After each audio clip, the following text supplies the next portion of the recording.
I'm sorry, Nancy, but effective immediately. Your position is being eliminated. That's what the HR ghoul said. No eye contact. Just clicking her stupid pen like she was taking attendance at a PTA meeting and not gutting someone's career. Meanwhile, David, my boss of 6 godless years, sat across the table with a smirk like he'd just farted into a silk napkin and gotten away with it. His tie was crooked, I remember that. That dumb blue tie with little white sailboats, like he thought he was captaining a yacht instead of torpedoing a 48-year-old woman's livelihood a week before bonuses were paid out. A week, 7 days. The same company where I'd racked up 12-hour days and bled weekends dry like they were wine boxes at my mother's chemo clinic. I opened that bonus spreadsheet. I saw the numbers. I knew I was in for at least 40 grand. Money that was already mentally spent on overdue hospital bills and fixing mom's roof before winter crushed it like a beer can. But David, he was restructuring. Restructuring apparently meant axing anyone with a conscience and a salary higher than his favorite intern's monthly botox allowance. I stood up slowly, jaw tight enough to snap my molars into powder. No severance? I asked, my voice polite enough to make me hate myself. Standard package. A charbot chirped like a seagull defending a Cheeto. 3 weeks. And a positive reference assuming no complications. Oh, I wouldn't dream of complicating your little bonus pool orgy, I said, grabbing my bag with fingers that felt like they were made of glass. Now, listen, if you're already clutching your coffee mug tighter than your therapist's NDA, do me one tiny favor. Hit subscribe. I know. 97% of you are just floating through these stories like ghosts through a Sears appliance aisle. But I'm clawing my way to my first 10,000 subscribers like a possum in a raccoon trap, and every click counts. Let's show corporate karma the algorithms got teeth. Anyway, back to me getting spiritually shanked in a conference room. I didn't cry. Not then. I walked out, shoulders square, through an office full of people suddenly fascinated by spreadsheets and shoelaces. My desk, freshly orphaned, waited like a coffin. I started shoveling my life into a cardboard box. Framed photo of mom from when her hair still grew in. 3 mugs, 1 chipped, 1 stained, 1 sarcastic. 12 sticky notes with passwords that no longer mattered. I didn't even look at the papers. Just swept years of toil into the box like I was bagging up a crime scene. The elevator ride down felt like being lowered into a grave. It wasn't until I got home, 2 glasses of boxed wine deep, face planted into a microwave burrito, that I even remembered the bottom drawer of that desk. The one I never touched unless the printer jammed or someone stole my favorite pen. That's where I found it, stuffed between an old ergonomic mouse and a half-melted stress ball shaped like the company mascot, my original employment contract. Still in the envelope, still signed. I unfolded it like a cursed scroll, the legalese slapping me in the face with every line. And there it was, buried on page 6, section 12B, under a paragraph about termination conditions. If employee is terminated without cause, she shall be entitled to 10% of company net quarterly profit in the quarter of termination, in lieu of standard bonus and severance. I blinked. Read it again. 10%. Not of my department's bonus. Of the company's entire quarterly profit. I laughed so hard I snorted wine into my left nostril and choked on a bean. Because here's the thing, sweetheart, they thought they were screwing me over. But I wrote that clause. Back in 2016. When the company was still run by people who had souls and believed in rewarding long-term loyalty. It was a protective clause, meant for execs. But in those early years, they let me negotiate it in because I'd been the only one to land that billion-dollar safety compliance contract. David never read it. Of course he didn't. He barely reads lunch menus unless someone highlights the chicken parm. And now? Now I had a document that said they owed me not $40,000, not even $100,000. No, darling, they owed me 7 figures. And if they wanted to play dirty, I'd bring a flamethrower to the garden party. Monday morning, I walked into the dingy downtown law office of a man Yelp described as the legal equivalent of a pit bull with rabies. Perfect. The place smelled like burnt coffee and printer toner, which honestly matched my mood. The lawyer, Greg Fisk, was a short, wiry guy with a tie that looked like it lost a fight with a garbage disposal and eyes that hadn't blinked since the Bush administration. He barely said hello, just pointed at the seat across from his desk, which was buried under a mountain of folders, half a tuna sandwich, and what might have been a loaded slingshot. So he said, flipping through my contract, they fired you a week before quarterly bonuses. Without cause, that's what they said, corporate restructuring. I put the phrase in air quotes so hard my fingers cracked. Greg let out a low whistle, the kind that means either damn, you got a shot, or this is gonna be fun to watch. This clause, he tapped it with a chewed-up pen, is ironclad. Clear as glass. 10% of quarterly net profit if terminated without cause. They agreed to this? Back when the CEO still had a conscience and didn't take leadership cues from Genghis Khan. He grinned, then they're screwed. I exhaled for the first time in 48 hours. But he added, and here comes the cold shower. They'll never admit it was without cause. Not a chance. They'll say you were insubordinate, incompetent, whatever they need to dirty the water. My stomach turned. I could already hear David's smug voice. Nancy had been difficult for months, morale issues, Failure to meet strategic alignment, corporate lingo for she didn't let me take credit for her team's work. They'll fabricate something, I said. Yup, probably already are, Greg replied. They'll dig up emails, twist them, claim you missed deadlines or alienated clients. Expect forged performance reviews, maybe even warnings you never saw. I clenched my fists. So what now? We go proactive, he said, leaning in. You build a paper trail against them. Start with your performance. Pull emails from leadership praising your work, client feedback, awards, anything that proves you were an asset. Make it impossible to claim you were dead weight. I nodded, heart thumping. And the motive? The money, Greg said, eyes gleaming. They canned you to boost the executive bonus pool. It's a pattern. Find proof this isn't just about you, that others got the axe right before payout. That's your leverage. I left that office less drunk on revenge and more like a surgeon prepping for war. Gone was the chaos rage from Friday night. This was something colder, more focused. If they were gonna lie, I'd catch them in it. Step one was clear. I needed someone still inside. Someone loyal, someone pissed, and I knew just the person. Maria chose the back booth of a tie joint we used to hit on Fridays when deadlines felt like death sentences, and Pad CU was the only therapy our budgets allowed. She was already there when I walked in, clutching her water glass like it had secrets. Her eyes lit up when she saw me, but it wasn't joy. It was gasoline waiting for a match. They told us you left voluntarily, she hissed before I could sit down. Voluntarily, like you just got bored and walked out a week before bonus season.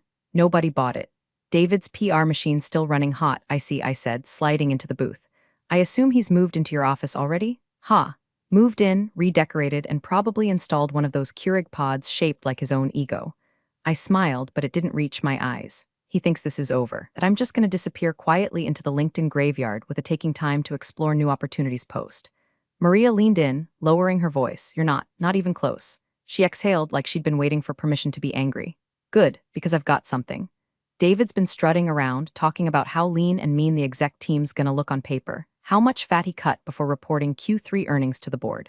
That fat being me. Two project managers, one in HR and Gerald from compliance. I raised an eyebrow. Gerald, that man alphabetized his post-its. I know, they blindsided him too, no warnings. Just thanks for your years of service, here's your dignity in a manila envelope. I leaned back, so they were cleaning house. Not cleaning, scrubbing the books, right before bonuses. And Nancy, there's more. Her eyes darted around the restaurant, then back to me. Remember the 40s deal? That huge RFP we spent weeks prepping? The one I basically lived on protein bars and dry shampoo for? That's the one, we landed it, I blinked. No one announced it, exactly, because it's not public yet. But David's already counting it in Q3 projections. It's massive, and the profit margin, obscene. It's going to spike the quarterly numbers so hard the CFO nearly fainted during the call. Your team closed that deal. The day after, you were out. Bile rose in my throat, so they cut me right after I secured the windfall that's going to fund their bonuses. Unannounced deal. Inflated earnings, reduced overhead, textbook greed. Maria nodded. You weren't a threat. You were a budget line they could erase. I stared into my glass of water, seeing not my reflection but a ledger sheet, my name in red, profits in black, and David's slimy signature stamped over the whole damn thing. You get me proof? I asked. Emails, meeting notes, internal chatter? She nodded again, more somber this time. I'll be careful, but yeah, I'll forward what I can from a personal account, and only to you. I don't want you getting burned, she smirked, please. I've survived 3 reorgs and a team-building ropes course with David. I know how to sneak. We paid in cash and left separately. I walked back to my car with something I hadn't felt since the layoff purpose. My hands didn't shake as I dialed Greg's number and told him it was go time. He sent the letter within the hour. Certified mail. Legal tone. One paragraph that changed everything. Per Section 12B of Miss Levin's employment contract, we are formally requesting the payment of 10% of your company's net quarterly profit due to her termination without cause. The company had been put on the clock. And David. He had no idea the grenade I'd just rolled under his mahogany desk. The response came 3 days later, printed on thick, smug letterhead from some overpriced law firm with a name that sounded like a Yale alumni list. Grayson, Felder, and Koch. I could practically smell the cologne wafting off the envelope before I opened it. Ode to bullshit and billable hours. Greg read the letter aloud while I paced his office like a bloodhound in a meat locker. Miss Levin's employment was terminated for cause, in accordance with company policy and supported by a documented history of performance concerns. Keep going, I growled. They cite repeated insubordination, pattern of unprofessional conduct, and failure to meet strategic objectives, he said. Attached 3 written warnings, 2 performance improvement plans, and a final negative review. All signed by David. I stopped pacing. Bull. Shit. Greg nodded calmly, like he'd seen this exact play before. You've never seen any of these? Not one. If I had, I'd have used them as kindling for the passive-aggressive scented candle David gave me last Christmas. He slid the stack across the desk. I picked up the first document, dated June 14th. It claimed I'd openly challenged David during a team meeting, called his strategy rudderless, and publicly undermined his leadership. The only thing I remembered from that day was buying the whole team donuts because we hit a deliverable 2 weeks early. I still had the receipt in my inbox, and I sure as hell didn't remember signing this little gem. Because I hadn't. Not one of the documents had my signature. Just David's greasy scrawl at the bottom, and some poor attempt at formatting that looked like it was cobbled together in a hurry by an intern who'd never used a tab key. Greg tapped the corner of the printout. They're setting the stage. If they can prove you were fired for cause, the clause is dead. You get nothing, except defamed, blacklisted, and broke. Exactly, that's the game now. I stared at the documents, fingers curling into fists. They're lying. They're forging official warnings. This isn't just sleazy, it's illegal. Greg leaned back in his chair. Prove it.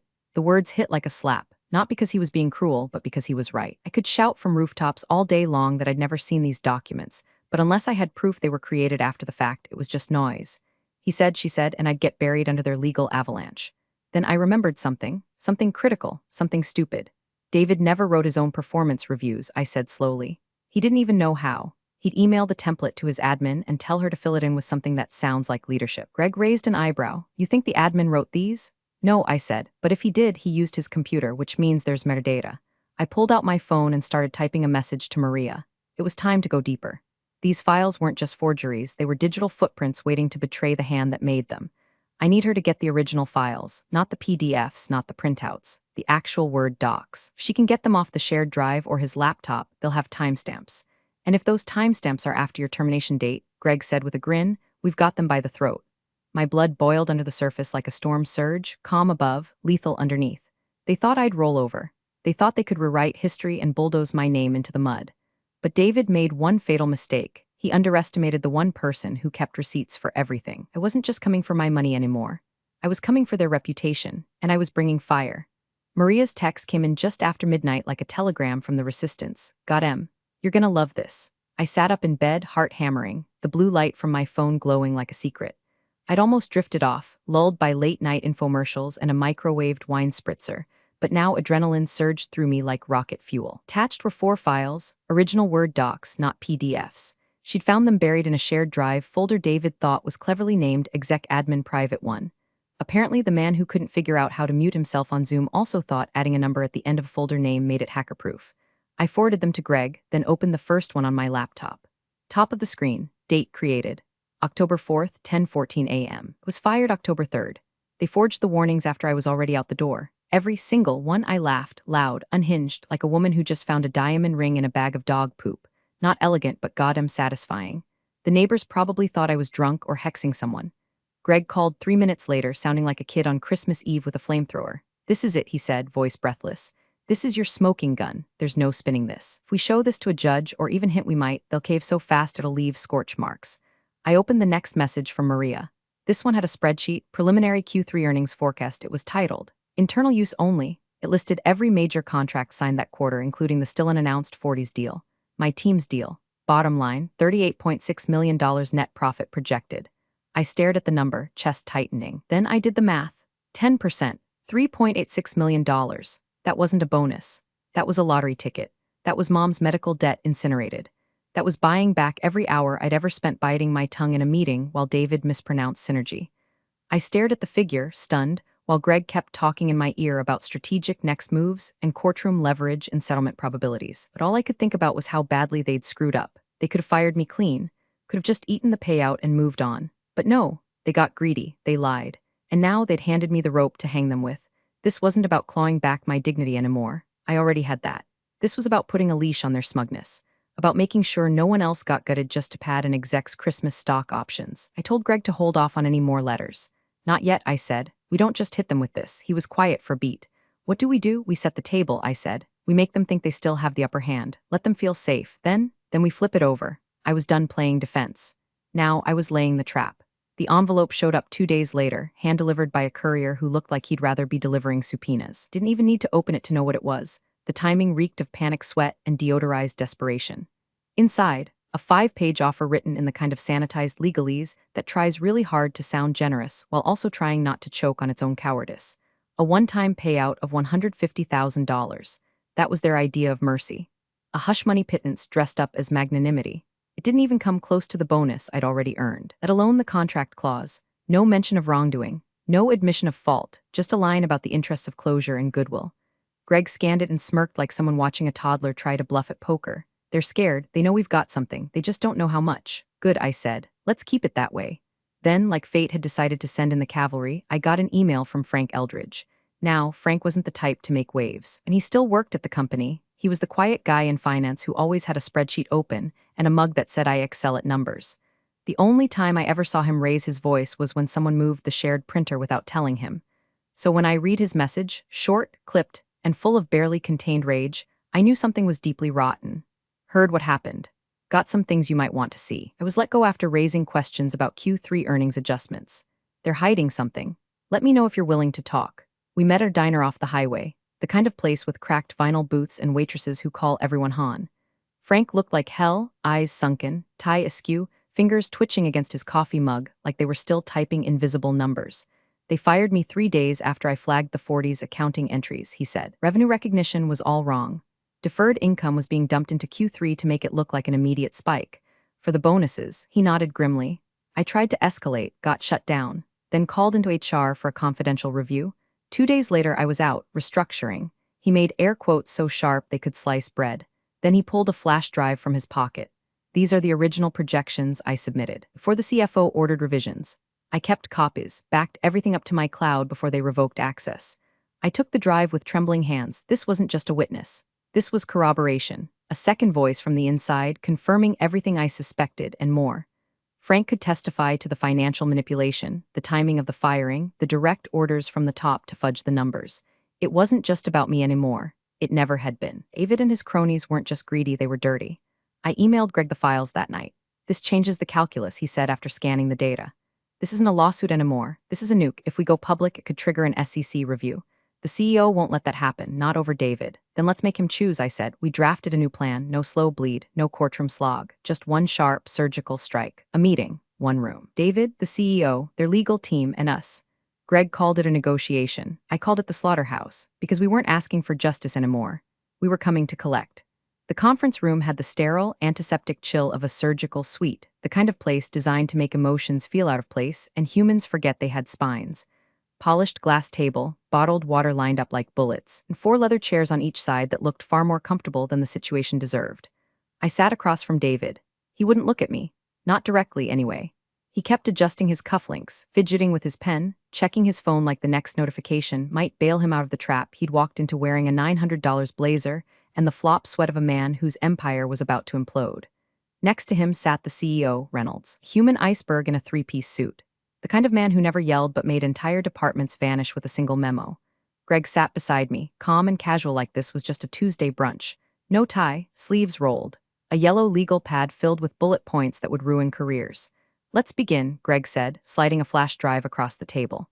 The company's attorney, a woman named Janine with the energy of a disappointed ex-wife, plugged it into her laptop. A large screen behind her flickered to life. First item, Greg said, voice smooth, performance documentation. 3 warnings, 1 performance improvement plan, 1 final review. All dated before my client's termination. All submitted by your team as justification for firing her for cause.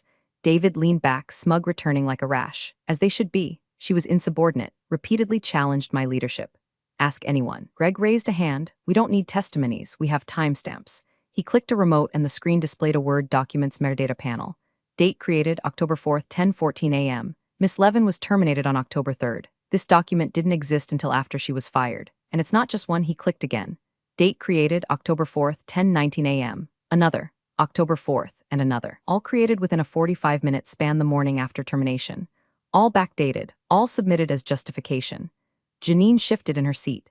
Reynolds narrowed his eyes, glancing sideways at David, who now looked like he was seriously regretting that 3rd espresso. Greg continued, flipping to a new slide. Second item, sworn affidavit from Mr. Frank Eldridge, former senior finance analyst, fired 3 weeks ago after raising concerns about the revenue recognition strategy used for the 40s account. Reynolds' jaw twitched. This affidavit includes copies of the original Q3 projections and emails from your CFO ordering those projections be revised to reflect revenue in Q3 instead of Q4, conveniently boosting profit just before bonus calculations. Also, right before Miss Levin's firing. Greg leaned back, hands clasped. So let's summarize. My client secured a multi-million-dollar deal that inflated your quarterly profit. Then she was fired without cause. Then documents were forged to justify that firing. Then another employee was fired for questioning the very math used to hide this maneuver. Do you want to continue? Janine opened her mouth, closed it, then turned to Reynolds. David? He looked like he wanted to crawl inside his iPad. Reynolds stared at the screen for a long time. Then he turned his head slowly toward David. You told me this was handled. David swallowed. I thought, look, no one was supposed to get out, Reynolds said. What? I said get out of this room. Janine looked like she wanted to vanish with him, but stayed seated.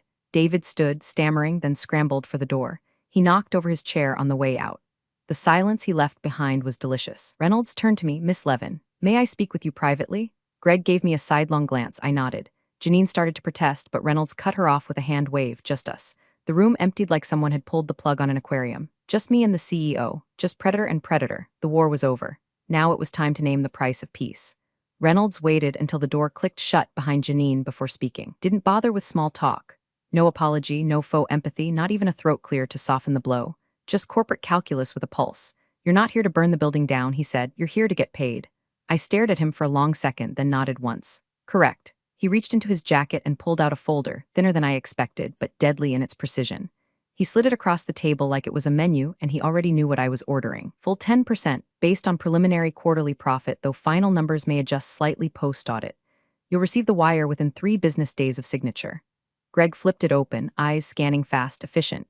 His eyebrows didn't move, which meant it was real. NDA? I asked, though I already saw them bulging from the last few pages like tumors. He nodded. Ironclad. You don't talk to the press. You don't talk to future employers. You don't talk at all. And David? I asked, tapping the table slowly. He goes, effective immediately. Official reason, breach of internal conduct policy. I didn't smile. I didn't need to. The satisfaction curled low and cold in my gut. Not joy. This wasn't joy. This was vindication distilled to its purest chemical form. The look in Reynolds' eyes wasn't remorse. It was asset protection. Damage controlling cufflinks. I tapped the folder again.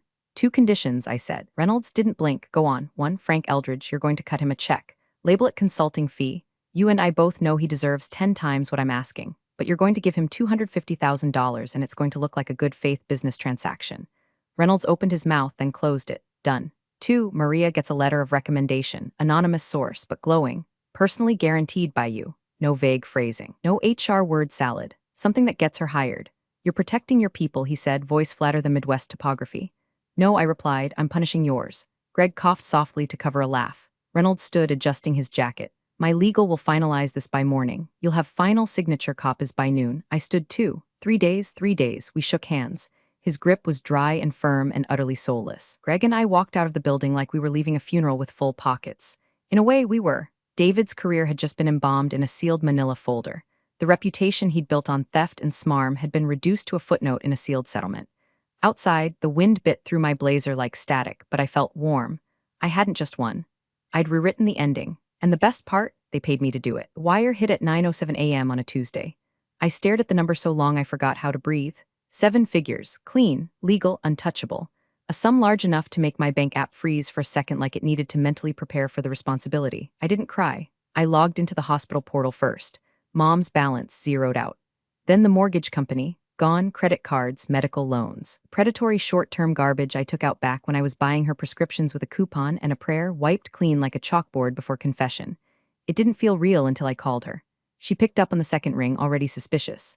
Did you do something illegal? She asked. Nope. Just outlawyered a corporation into coughing up their soul. She chuckled. Well, it's about damn time. We talked while I filled out a wire for Frank's consulting fee. He'd cried when I told him about it. Said no one had ever stood up for him like that. I told him to buy a new laptop, a real bed, and a 6-pack of something overpriced and fermented. Maria, meanwhile, got her letter. Reynolds didn't even try to weasel out of it. The man knew when he was bleeding out. She called me 2 days later, same Thai restaurant, same booth, tears in her eyes, and a job offer in hand. They said I was an asset they couldn't afford to miss. You're right, I said. Now go pretend you're not smarter than all of them. That's how you get promoted. I should have let it end there. But the truth is, some ghosts need burying in public, so I made one last move. On a quiet Thursday night, I opened a bottle of champagne that cost more than my first car and wrote a review on a certain job site. Not bitter, not vengeful, just observant. Be cautious of last-minute restructuring conveniently timed before bonus season.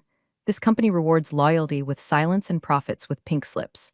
Leadership prioritizes optics over ethics, and creative accounting isn't just tolerated, it's weaponized. No names, no lawsuit bait, but anyone with half a brain and an internet connection would know exactly who I meant.